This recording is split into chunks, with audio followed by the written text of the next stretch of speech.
it's not about how you cut hair, it's communication that you have with people.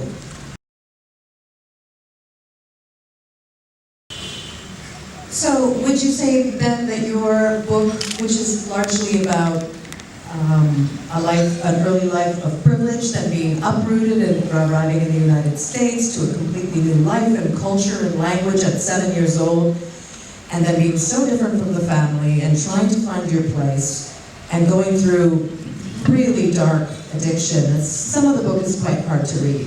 But would you say it's a book of hope? Absolutely. If I can make it, anybody can make it. I mean, seriously, you know, I've died 3 times, literally. And they were ODs. And they were really bad ODs. I mean, I always tell people, imagine how smart I'd be if I didn't kill all those brain cells. I was her hairdresser. Started being her hairdresser in the year 2000. And she came to me with an Art Garfunkel haircut and really needed a shape up. And I sort of gave her a little makeover. And we hit it off because we were so different culturally. She's, you know, walking around with, you know, the Atlantic tucked under her thing, and here I am with like 2 pit bulls tattoos, living on the Lower East Side, saying fuck every other word, and just, you know, but for some reason there was just something there, and so she kept coming back, and I would tell her my stories, she would tell me her stories, and we started working together because she was doing shoots for GQ, I mean she was doing editorials for GQ, and she started asking me to style some of the work, so we became really good friends, and after I made 2 films, she just said to me, honey, why don't you just write a book? And I was like, write a book? What are you talking about? I'm not a writer. So I've been at her family's house,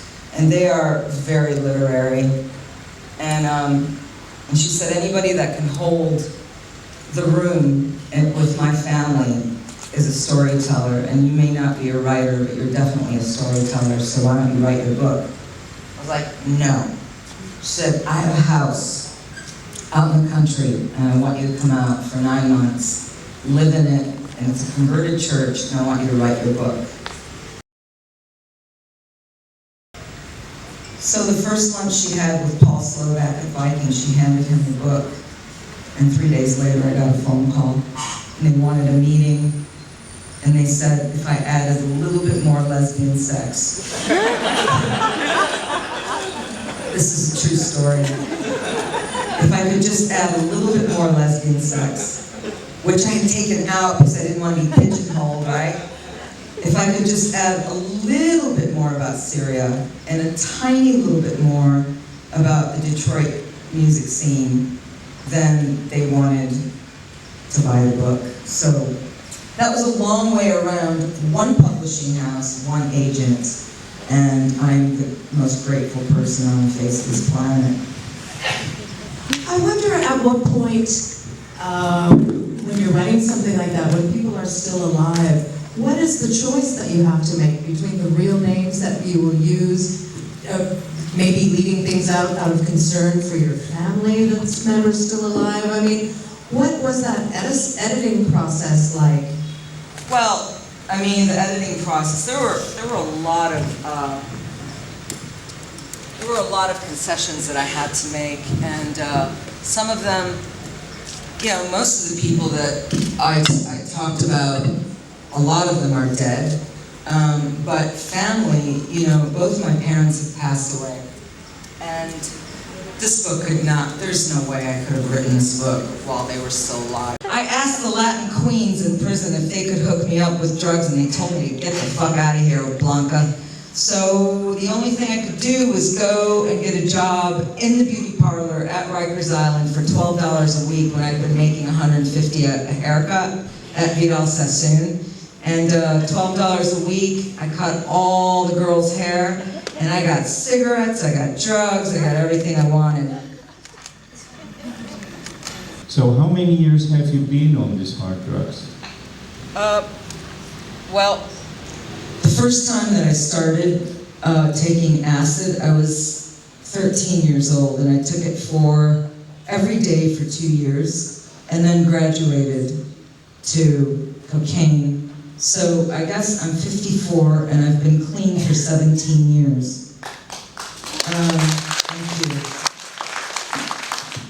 So I was on the really hard drugs, the really, really hard drugs for 12 years. And before that, I just called myself a garbage head, because I took everything that anybody would give me at any time, as much as I could, for as long as I could, until I became really addicted.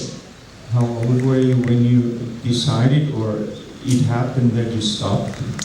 I tried stopping for 7 years. I tried stopping from the age of 30 to the age of 37. And those were probably the most treacherous years of my life, because I knew that I wasn't crazy, but that I was a drug addict.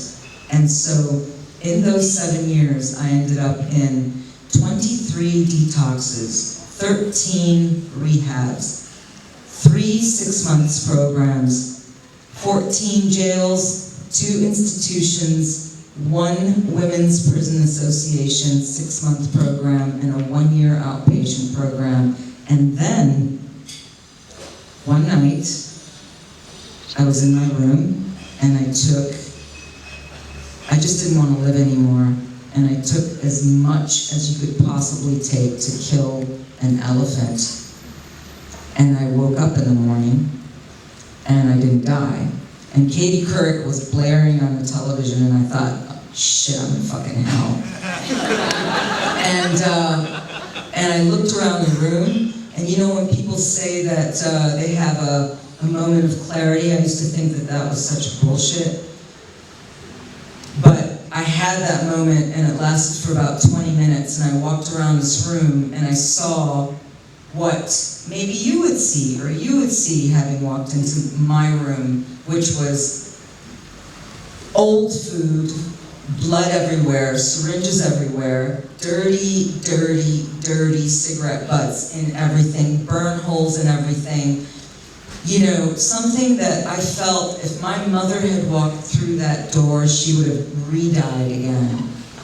And for that moment, I thought, Rayya, you know, you started doing this because it was a social thing. You wanted to escape from who you were and blend into the social scene, and where you've ended up is the same for the last 10 years, on a bathroom floor or on a floor somewhere, with a needle in your arm, and passed out. And I was like, and you can't even fucking kill yourself. So, what choice did I have? I've taken it to the worst depths that anybody could have ever taken it to, I thought, right? Through every trap door. I didn't know of any more trap doors. And I thought, I'm gonna try this thing. I've never tried this thing. Since I was 11 years old, I've never, ever been clean. Ever. You know, only when I was in handcuffs or behind bars.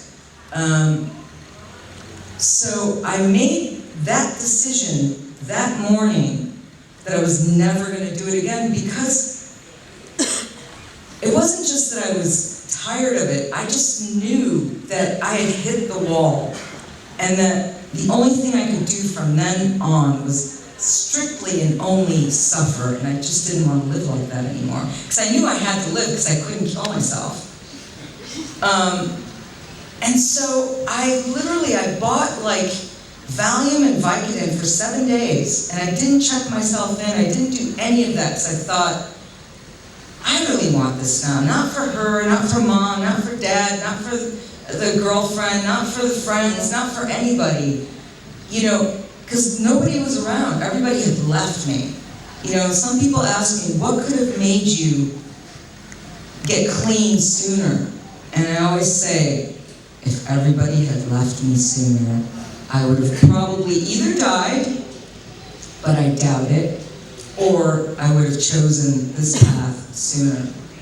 And I never looked back. And I've never had the urge. ever. Done. Thank you so much. Is there anything about your life that you miss now? I don't mean the drugs, but maybe something about that lifestyle, like being nocturnal, doing crazy things, hanging out with crazy fun people irresponsibly, or is your life better than ever now in that way? My life is so... If I wanted it to be nocturnal, it could be. If I wanted to hang out with crazy sober people, I could.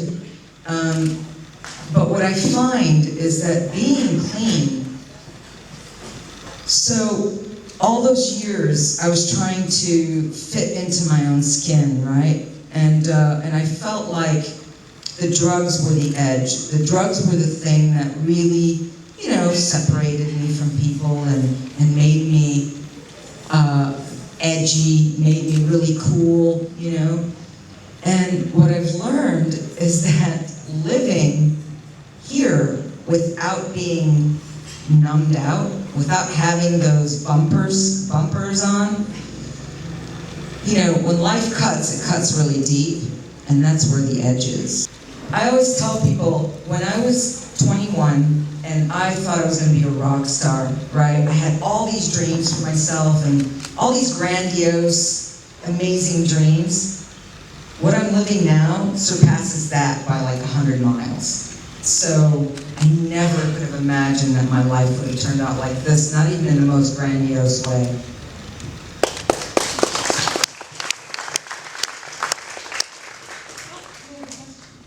Beat the clock, you gotta beat the clock. How much time do I have? I believe you have 1 minute. Oh, I got this. 1 I got this, baby. I got this. Don't you worry. I got this. Watch. Watch what happens. Let's count it down, folks. Count it down.